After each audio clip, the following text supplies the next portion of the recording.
It always starts with a moment so ordinary, so painfully normal, that no one ever imagines it could be the beginning of a nightmare. A warm house glowing with evening lights, the faint sounds of laughter drifting from the living room, a family wrapped in the kind of comfort people spend their whole lives searching for. That was the Miller household on the night everything changed. A home filled with warmth, a family held together by routines, love, and the belief that nothing could shatter what they had built. And yet, just beyond the edge of that happiness, something dark had already begun to breathe. No one understood it at first. The slow shift in the air, the strange unease settling in corners, the quiet tension that didn't belong there. But looking back, every detail feels like a warning they didn't know how to read. The ticking clock, the unreturned phone call, the faint rustle outside the back door. Simple things, forgettable things, until they weren't. In the center of this story was 32-year-old Hannah Miller, a calm, thoughtful woman known for her steady smile and the way she made life feel gentle for everyone around her. She wasn't loud, she wasn't dramatic. She carried her life with grace, moving through her days with a soft confidence that everyone admired. Her husband, Michael, often said she was the heartbeat of the house, the one who kept everything and everyone in sync. To their 2 children, she wasn't just a mother, she was safety itself. But safety is fragile. Sometimes all it takes is one person, one decision, one night, to destroy what took years to build. On the evening before the incident, Hannah's sister remembered something unusual. During a brief phone call, Hannah's voice was calm, but there was a hesitation, a strange pause in the middle of a sentence, almost as if she was listening for something. She brushed it off quickly, saying she was just tired. But there was something else there, something unspoken, something heavy. The next morning, the day began like any other.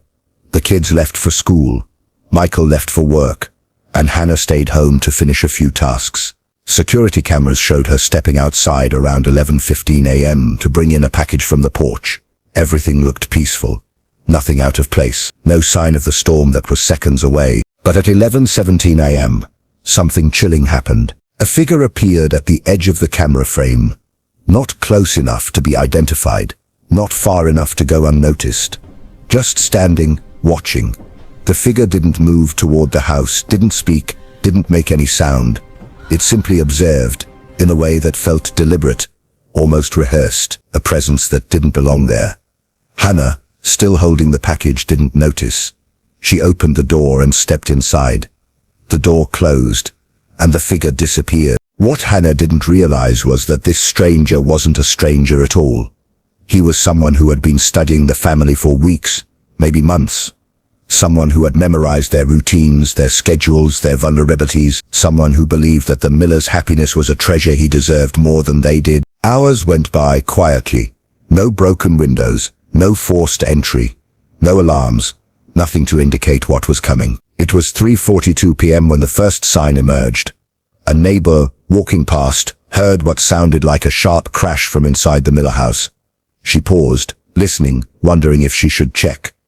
It was the kind of uncertainty people feel every day. Should I get involved? Is it my place? Maybe it's nothing. And so she walked away, unaware that the last moment to prevent a tragedy had just slipped away. Inside the house, panic was already spreading like wildfire. Hannah's last known movements were captured on the kitchen camera.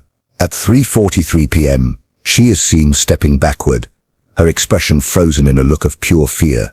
Her eyes are drawn to something or someone, just outside the frame. She opens her mouth as if to speak, but no sound escapes. She stumbles. Then the feed cuts to static. Those 5 seconds are among the most haunting moments investigators ever reviewed.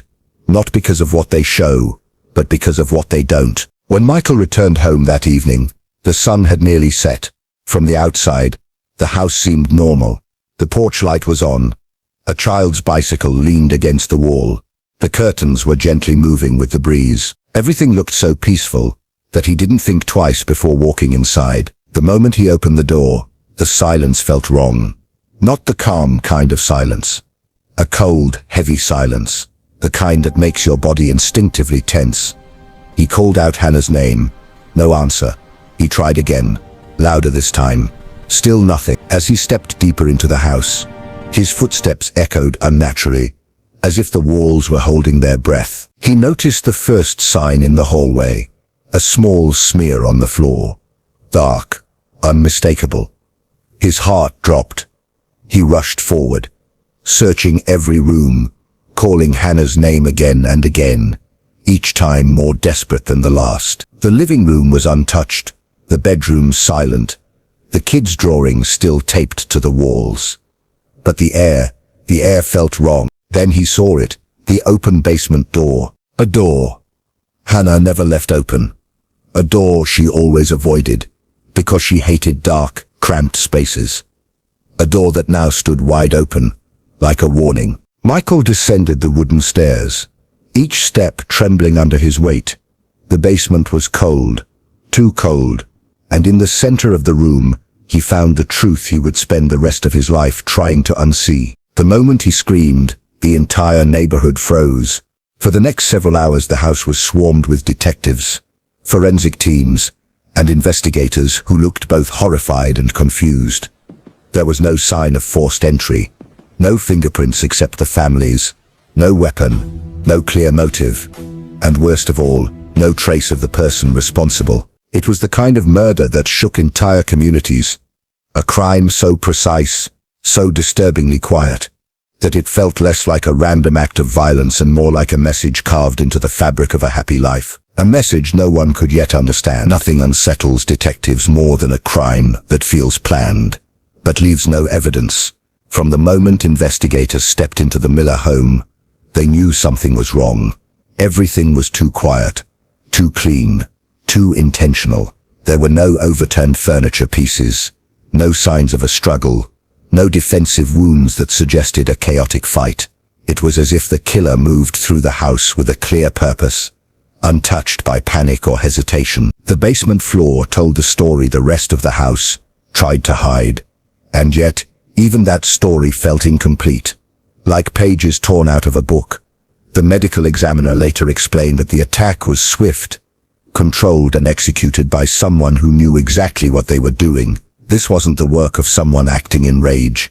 It was someone who came with a mission and left without a trace. The missing piece was the stranger from the camera, the figure who stood silently at the edge of the frame watching Hannah without her knowing. Investigators enhanced the footage, ran facial recognition, studied every pixel, but the image was so distorted it might as well have been a shadow pretending to be human. Whoever that person was, they knew how to hide, and for the first time, detectives feared they might be dealing with someone who had done this before. As news spread, the neighborhood descended into fear.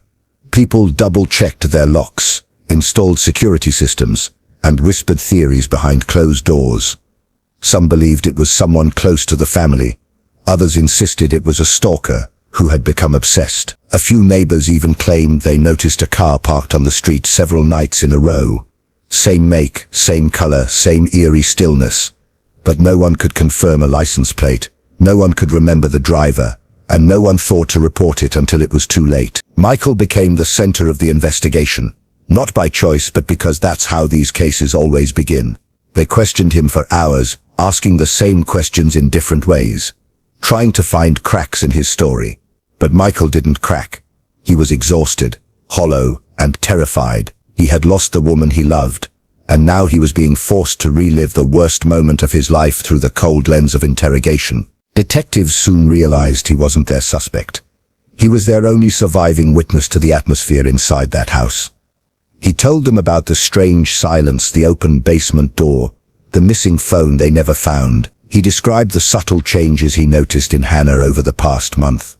The times she stared out the window longer than usual, the moments she seemed distracted during conversations, the uneasy way she sometimes checked the locks before bed. Little things he brushed off as stress, things that now felt like signs. The investigation took a dramatic turn when a forensic technician discovered something odd on the back door, a nearly invisible scratch near the lock, so faint it blended into the grain of the wood. It wasn't from a key. It wasn't from normal wear. It was a mark left by someone using a tool, someone who knew how to get inside without leaving real evidence. Someone who had done this before. From that moment, the theory changed. This wasn't a spontaneous act. It wasn't emotional. It wasn't random. It was targeted. Detectives put together a timeline based on everything they knew. The killer likely entered the house between 12 and 2 p.m., used the basement as a hiding place, waited for the perfect moment, and struck with precision. The entire act took no more than a few minutes. Then the killer left through the same back door, closing it behind them, leaving the house untouched except for the horror in the basement. But one question refused to fade. Why Hannah? Why this family? That answer came from the most unexpected place. 3 weeks after the murder, a woman from across the city contacted police after seeing the case on the news. Her voice trembled as she spoke, but her words were crystal clear. She claimed she recognized the shadowy figure from the camera footage. Not the face, but the posture, the build, the way he stood completely still. She told investigators she believed the figure was someone she once knew, someone she escaped from years ago, someone who had a pattern of watching people, collecting details about their lives, following them without ever being seen. Her story wasn't enough to make an arrest, but it was enough to change everything. Detectives built a profile. A patient, calculated individual, highly observant, capable of planning long-term surveillance, skilled at breaking and entering, and emotionally detached. Someone who didn't choose victims based on anger or opportunity, but based on fascination. With this profile, they sifted through months of surveillance footage from nearby streets, traffic cameras, storefronts, and parking lots. And that's when they found it. At 3:18 p.m., on the day of the murder, a car drove slowly down the Miller Street. Not fast enough to be suspicious, not slow enough to draw attention, just a quiet pass-by. The same car the neighbors had seen before, a dark 4-door sedan with tinted windows. The license plate was partially obscured, but visible enough for investigators to run it. The name that came back sent a chill through the entire team. The car belonged to a former security contractor, a man with advanced training, a history of unstable behavior, and a long list of complaints filed by previous co-workers. A man who vanished from his last job, without explanation. A man who had been off the grid for nearly 8 months. His name was Eric Dane. Detectives obtained a warrant, searched his last known residence, and found something terrifying. A wall covered in photographs, maps, dates, and handwritten notes. Many of the photos were of random families, houses, children, pets, but one section of the wall was dedicated entirely to the Miller family. Pictures taken from a distance, notes about their routines, even the kids' school timings. It was clear Eric had been watching them far longer than anyone realized, but Eric himself was gone. No signs of recent activity. No digital trail, no connection to any current address. It was as if he disappeared the moment he completed what he believed he needed to do. The case remains unsolved to this day. No arrests, no confirmed sightings, no closure. What happened to Hannah Miller was not just a crime. It was a reminder of how easily happiness can be stalked by something unseen, how danger can quietly study a family without their knowledge, and how a single person's twisted obsession can shatter a life built on love. The Miller house was eventually sold. A new family lives there. Now they painted the walls, changed the furniture, and made it their own. But sometimes, late at night, neighbors say the lights flicker in the basement. Sometimes they hear faint sounds, echoes of a past no one wants to remember. And even though the new family knows nothing of what happened there, those who witnessed the tragedy say one thing with certainty. A house may heal, a family may rebuild, but a crime like this leaves a shadow that never fully fades.